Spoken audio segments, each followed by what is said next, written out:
Hello, బాగున్నారా? ఈరోజు నేను సాబుదానా కిచిడి చేస్తున్నాను. ఇది చాలా టేస్టీగా ఉంటుంది. ఉపవాసాలప్పుడు, ఒక్క పొద్దులప్పుడు, ఏమైనా తినాలి అనిపించినప్పుడు, ఏమీ లేవు ఇంట్లో అన్నప్పుడు, అలాంటప్పుడంతా ఇది చేసుకుంటే బాగుంటుంది. పైగా బ్రేక్ఫాస్ట్కి వీక్లీ వన్స్ కూడా చేసుకుంటే బాగుంటుందన్నమాట. సాబుదానా నైట్ నానబెట్టాను.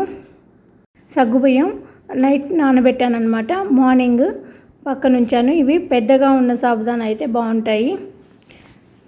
తర్వాత నేను 2 ఆలులు కట్ చేసి పెట్టుకున్నాను. ఒక 5-6 పచ్చిమిర్చి కట్ చేసి పెట్టుకున్నాను. సేమ్ మనం పులిహోర పోపు ఎలా వేస్తామో సేమ్ అలాగా అన్నమాట. ఇప్పుడు బాండీ పెట్టాను, పెద్దగా ఉన్న బాండీ పెట్టాను.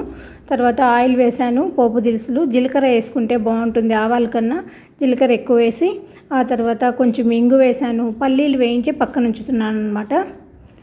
ఆ తర్వాత మనం కరివేపాకు, పసుపు వేసుకున్నాము. మంచిగా ఫ్రై చేసుకున్నాము. ఫ్రై చేసుకొని మనం పోపు పక్కన ఉంచుకుందాం. ఎందుకంటే తినేటప్పుడు క్రిస్పీగా ఉంటాయి కాబట్టి పైన సర్వ్ చేసుకోవడానికి బాగుంటుంది. పక్కన ఉంచేద్దాము. కొంచెం పక్కకు తీసి, దీనికి పచ్చిమిర్చి కారమే బాగుంటుంది, అందుకని పచ్చిమిర్చి ఎక్కువ వేసుకోవాలి. ఇప్పుడు పచ్చిమిర్చి, 2 ఆలు అంటే 2 బంగాళదుంపలు, 2 ఉల్లగడ్డలు, 2 పొటాటోలు అన్నమాట. ఇవి పీల్ చేసి మంచిగా సన్నగా తరిగి, ఇది మంచిగా కొంచెం బాయిల్ చేసుకోవాలన్నమాట, వేగనివ్వాలి. నేను ఉప్పు వేస్తున్నాను. ఆల్రెడీ మనం ఇందాకే పసుపు వేసేసాం కదా. ఇప్పుడు మంచిగా ఫ్రై చేసుకోవాలన్నమాట. కొంచెం బాయిల్ అవ్వాలి. ఆలు అనేది హాఫ్ బాయిల్ అవ్వాలి. మూత పెట్టేసినా కూడా మంచిగా మగ్గిపోతుంది అన్నమాట.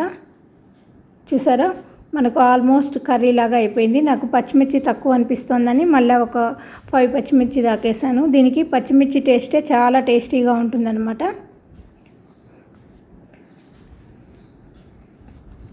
చూసారా, ఆలు ఫ్రై అవుతుంది. ఇప్పుడు కొంచెం మూత పెట్టి మగ్గించుకుందాం. కొంచెం పోపు దినుసులు ఎక్కువ వేసుకుంటే బాగుంటుందన్నమాట. మినపప్పు, శనగపప్పు, పల్లీలు, ఇట్లాంటివి ఐటమ్స్. వన్స్ మూత పెట్టగానే మంచిగా మగ్గిపోతుంది. కర్రీ అనేది రెడీ అయిపోతుంది. అంటే పొటాటో ఉడికిపోతుంది అన్నమాట. 1 కానీ 2 కానీ పొటాటో తీసుకుంటే బాగుంటుంది.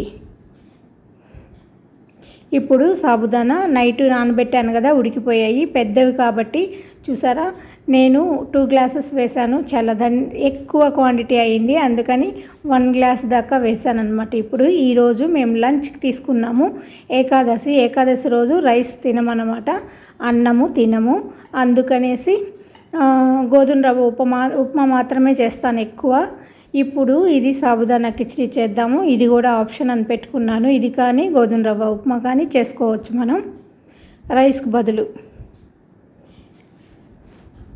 చూసారా, సాబుదానా వేసేసాను. ఇప్పుడు కొంచెం మొత్తానికి సరిపడా ఉప్పు, దీంట్లో కారం వేస్తే బాగుండదు, అందుకని పచ్చిమిర్చి కారం ఎక్కువ వేసుకోవాలి.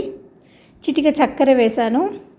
కొంచెం మళ్ళీ పసుపు వేసాను. మొత్తం మనము దీనికి అంతటికీ పట్టాలి కాబట్టి మంచిగా మిక్స్ చేసేసుకొని ఒక 5 మినిట్స్ మూత పెట్టి ఉంచుకుందాం. చాలా టేస్టీగా ఉంటుంది. ఈజీగా చేసుకునే రెసిపీ అనమాట. ఉపవాసాలకి వీటికి మామూలప్పుడైతే ఉల్లిపాయ వేసుకోవచ్చు. ఇలాంటప్పుడు ఏకాదశి రోజు, పౌర్ణమి రోజు, అమావాస్య రోజు ఇట్లాంటప్పుడు మనం ఉల్లిపాయ యూస్ చేయం కాబట్టి ఉల్లిపాయ వేసుకోకుండా చేసుకోవడానికి చాలా టేస్టీగా ఉంటుందన్నమాట. ఇప్పుడు నేను ఇంట్లో పప్పుల పొడి చేశాను కదా, పుట్నాల పప్పు పొడి.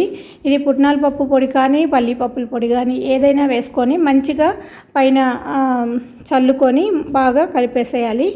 చాలా టేస్టీగా ఉంటుంది అప్పుడు పప్పుల పొడి వేస్తే.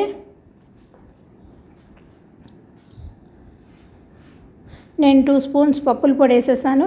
కొత్తిమీర, కరివేపాకు వేసాను. ఇప్పుడు లెమన్ వేస్తున్నాను అనమాట. ఫుల్ లెమన్ వేసేసుకుంటే ఒక 4గురికి వచ్చే బ్రేక్ఫాస్ట్కి ఒక లెమన్ ఫుల్ వేసేసుకుంటే పులుపు సరిపోతుంది. ఎందుకంటే సాబుదానా అనేది చప్పగా ఉంటుంది కాబట్టి. ఇది పుట్నాల పొడి, పల్లి పొడి కానీ పుట్నాల పొడి కానీ ఏ టేస్ట్ నచ్చితే ఆ టేస్ట్ మనం ఆ ఫ్లేవర్ వేసుకోవచ్చు అన్నమాట. అది ఒక 2 స్పూన్స్ వేసాను. మంచిగా మిక్స్ చేసేసాను. చూసారా, అస్సలు అంటుకోలేదు. ఇవి పెద్ద సగ్గుబియ్యం కాబట్టి. ఇప్పుడు ఫస్ట్ మనం పల్లీలు పోపు అంతా పక్కన పెట్టాం కదా, ఆ పోపు వేసేసి మంచిగా మిక్స్ చేసేస్తున్నాను. దీంట్లో కొంచెం ఆయిల్ కూడా వెళ్ళింది కాబట్టి అలా తీసేసి ఇప్పుడు మనం 2 స్పూన్స్ తోటి మంచిగా మిక్స్ చేసుకుంటే అస్సలు చూసారా ఎక్కడ కూడా మనకు ముద్దగా అవ్వలేదు, ప్లస్ అతుక్కుపోలేదు, మంచిగా ఉంది. ఇప్పుడు పప్పుల పొడి వేసాం కాబట్టి మనం ఇలా పైన ఇలా మంచిగా కలుపుకోవాలి. లెమన్ వేసాము, పప్పుల పొడి వేసాము, ఉప్పు వేసాము, చిటికి చక్కెర కూడా వేసుకోవచ్చు. నెక్స్ట్ వచ్చి కరివేపాకు, కొత్తిమీర.